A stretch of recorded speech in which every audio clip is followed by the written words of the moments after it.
Isambulo isahluko seshumi nane.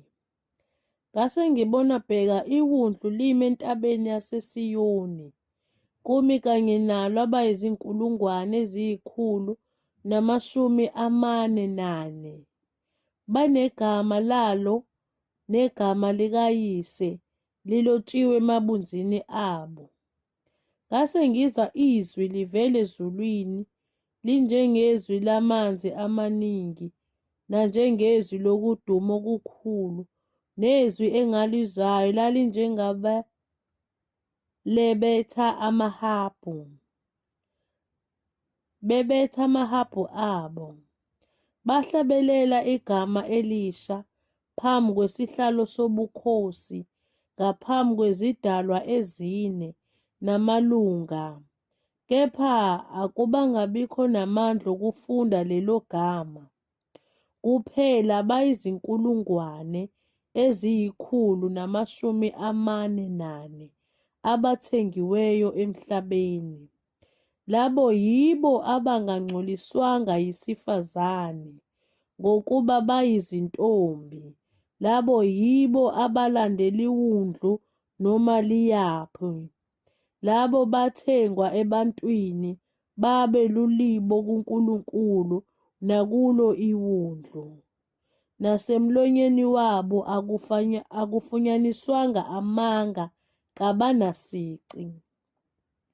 Ngase ngibona enye ingelosi indiza emkhathini wezulu, inevangeli eliphakade elishumayela kwabahlezi emhlabeni nakuzo zonke izizwe, nemindeni, nezilimi, nabantu.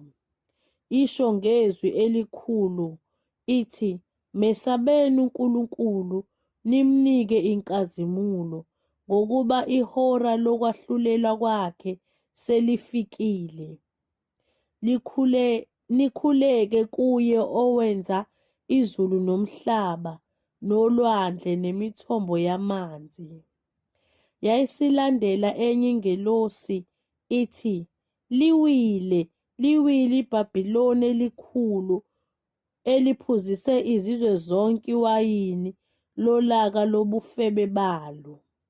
Yalandela enye ingelosi yesithathu ithi ngezwi elikhulu, "Uma kukhona okhuleka kuso isilo nomfanekiso waso, elwamukela futhi uphawu ebunzini lakhe noma esandleni sakhe, naye uyakuliphuza iwayini lolaka lukaNkulunkulu elilungisiwe esitsheni solaka lwakhe, lingaxutshiwe, ahlushwe ngomlilo nesibabuli phambi kwezingelosi ezingcwele naphambi kwewundlu.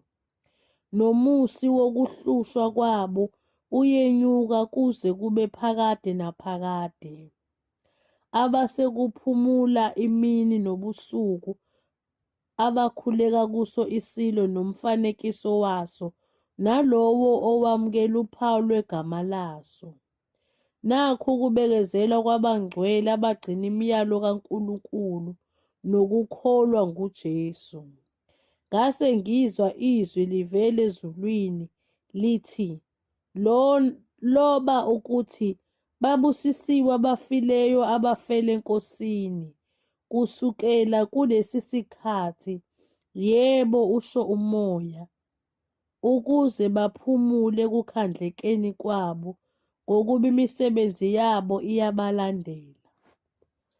Ngase ngibona bheka nanto ifu elimhlophe, naphezu kwefu kuhlezi ofana nendodana yomuntu enomqhele wegolide ekhanda lakhe nasesandleni sakhe enesikhela elibukhali.